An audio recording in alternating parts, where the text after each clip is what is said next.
nice to be back. Thank you. I received a text from a friend. Apparently, a guy had broken up with his girlfriend and having difficulty understanding, and thought that, in his words, I would be the perfect person to help him gain clarity. I wasn't available. So he decided to recreate me. And now he texts with me regularly.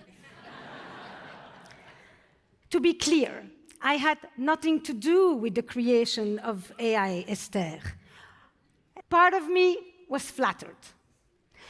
Another part of me was deeply concerned about the clinical and ethical implications. Mostly, I was fascinated. This AI Esther, is she better than me?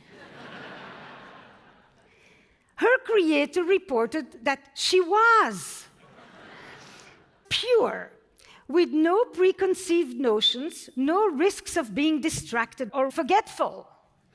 And she was always available. AI Esther was trained on episodes of my podcast. Genuine intimacy lives side by side with closeness and distance, care and aggression, unmet needs and unconscious longings, trust and betrayal, ruptures and repair, transgressions, intergenerational trauma and loss, love and the fears that we bring to love. None of the relationship dilemmas that you heard have easy or discrete binary answers. In fact, much of life's challenges are not problems we solve. They are paradoxes that we manage. I am Esther Perel. I'm a psychotherapist, I'm an author, a podcast host, a mother, a partner, and a human person. I've spent nearly 40 years studying relationships with people from all over the world. I've been studying the convergence of mental health, therapy, and relationships with consumer technologies. What does it mean when we are looking for a soulmate on an app? Partaking in the frenzy of romantic consumerism, unable to commit to the good for fear of missing out on the perfect. I've been thinking a lot about modern loneliness, which masks itself as hyperconnectivity. How can we have 1,000 virtual friends and then no one to ask to feed our cat?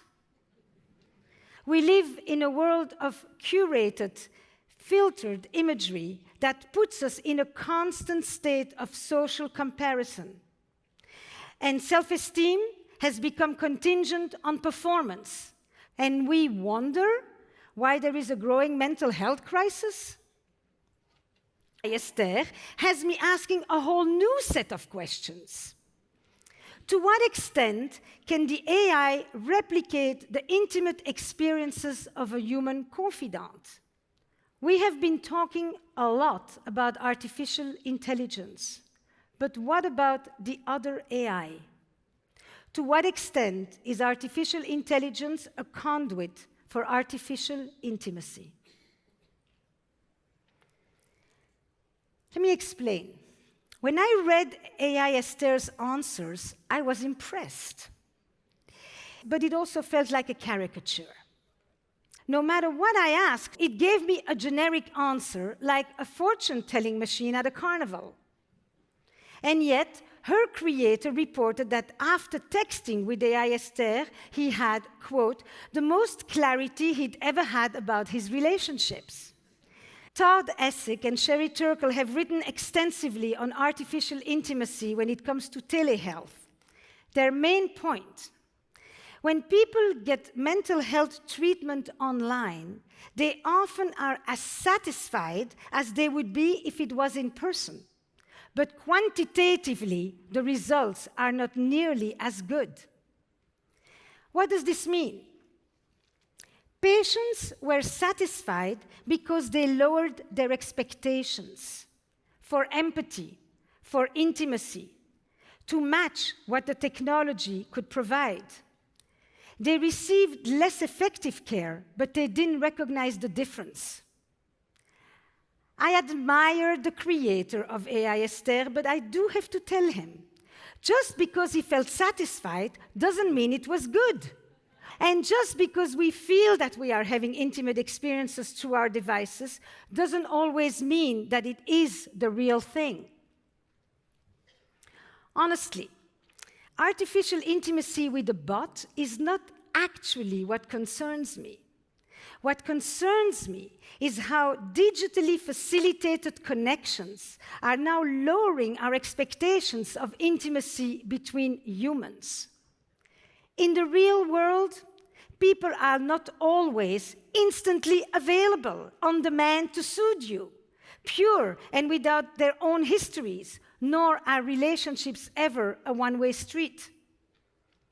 3 years ago, when COVID-19 set in, we would have been lost without our technologies, of course, and our medical providers. But from the comfort of my phone, it's like I have entered a form of assisted living. My calendar pings me with my next meeting. Waze tells me which road to take. Spotify tells me what to listen to next. Netflix tells me what to watch. But let's be honest, I'm still late. I always get massively lost. My husband and I now talk the entire evening about which movie to watch, but we end up watching none, because there's too much choice. I enjoy my inconveniences being removed. But at the same time, being uncomfortable, doing things that you end up not enjoying, being afraid, and taking risks are some of the ways that we learn who we are and who we are not. The experimentations and the failures are essential to the development of our identity. And you would think that having all these recommendations in the palm of our hand would make us more confident, less anxious. But what if they are eroding us? When we take the risks away, we take away the learning opportunities. We create rigidity in a world that demands flexibility. We develop a constant need for certainty when facing uncertainty. And as my colleague Theodora Pavkovic explains, it's our ability to act freely upon the uncertainty and then see the ripples of our own actions that lets us know that we are alive. Our increasingly predictive technologies are also making us unprepared and unable to tolerate the inevitable unpredictabilities of human nature, love, and life.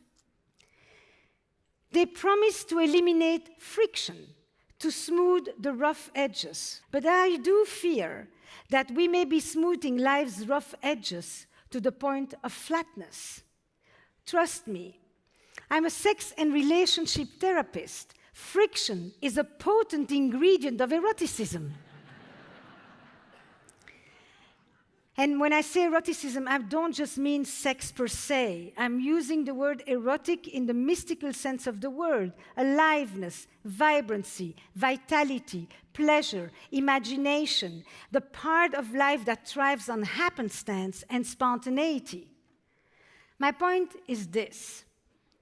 De-risking and automating life is turning intimacy into a flat, commercialized process. If you spend your whole day on a computer, typing, emailing, Zooming, and then waiting for the moment when you can finally get off screen, stand up.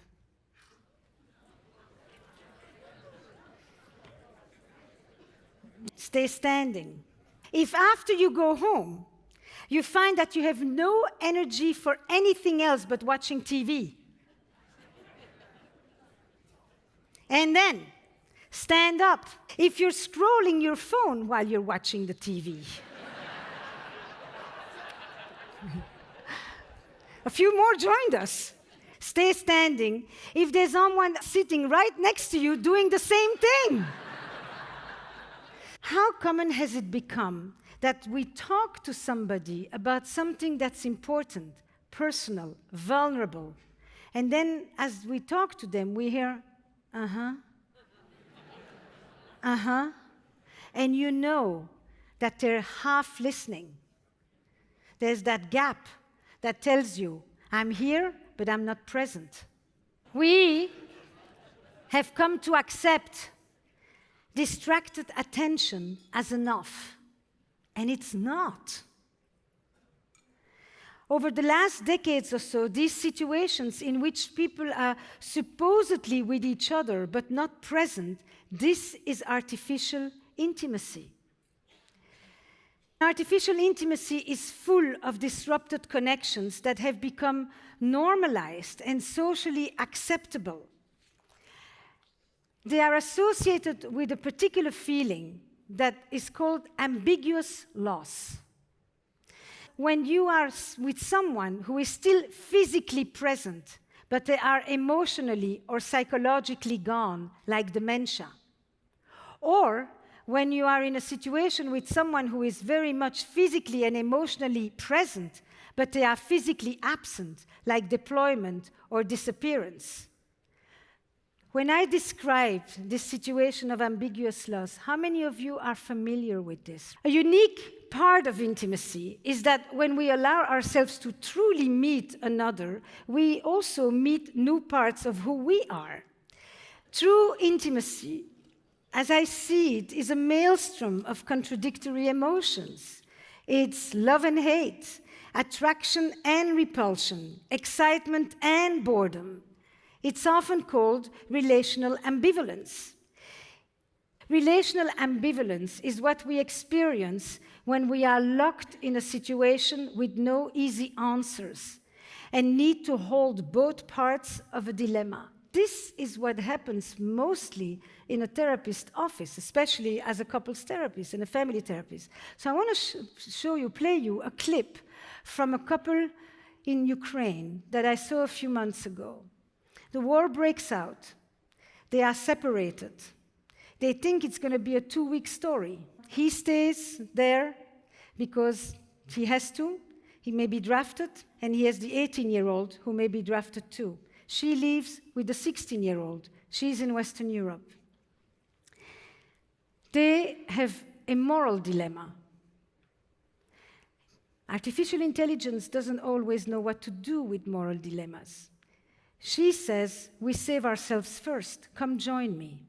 He says, God gave me an order. I have to defend my nation. There is no right, easy answer for these types of situations. Relationships exist in a context. The most alarming experience I had reading AI Esther's answers was how it speaks of relationships, but divorces them from their context. In trying to reduce complex issues to zeros and ones, we've become more black and white in our thinking, but the issues would require technicolor strategies. Should we stop sleeping with other people? Should we start sleeping with other people? When should we have another child? Should I freeze my eggs? Should we unplug grandma? Should we live closer to our family or set out on our own? I suggest that we stop treating these dilemmas like technical problems that have clear-cut solutions. Ron Heifetz calls them adaptive challenges. They require changes in values and in perspective. And most importantly, it's the ability to hold both.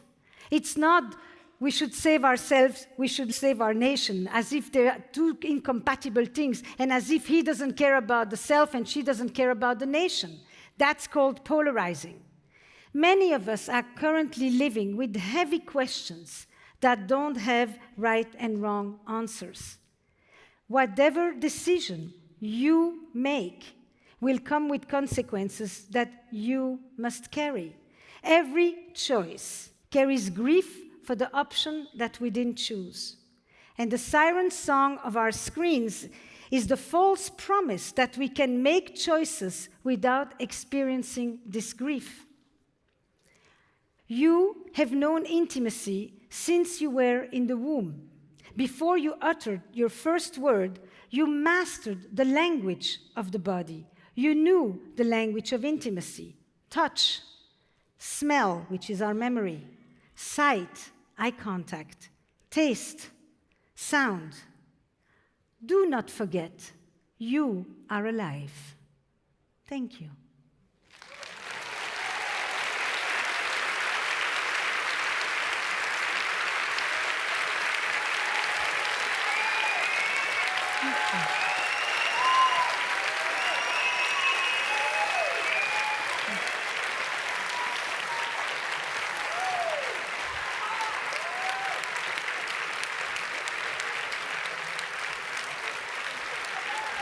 We're not done. Now we're going to talk together. How do you hold opposites? The best way to hold opposites is to actually never believe that you are right. A lot of the questions that we were asking, right? Should we have another kid, for example? And the other one says, no, we shouldn't. And they position themselves as if the one who says yay only thinks of yay, and the one who says nay, or says the other position, only inhabits the other side. If you were alone, you would have to hold both sides inside of you. A part of me feels this way, and a part of me feels that way. In a relationship, it becomes, I feel this way, you feel that way. We outsource to the partner the part of our dilemma that we don't like to hold. And that's polarization.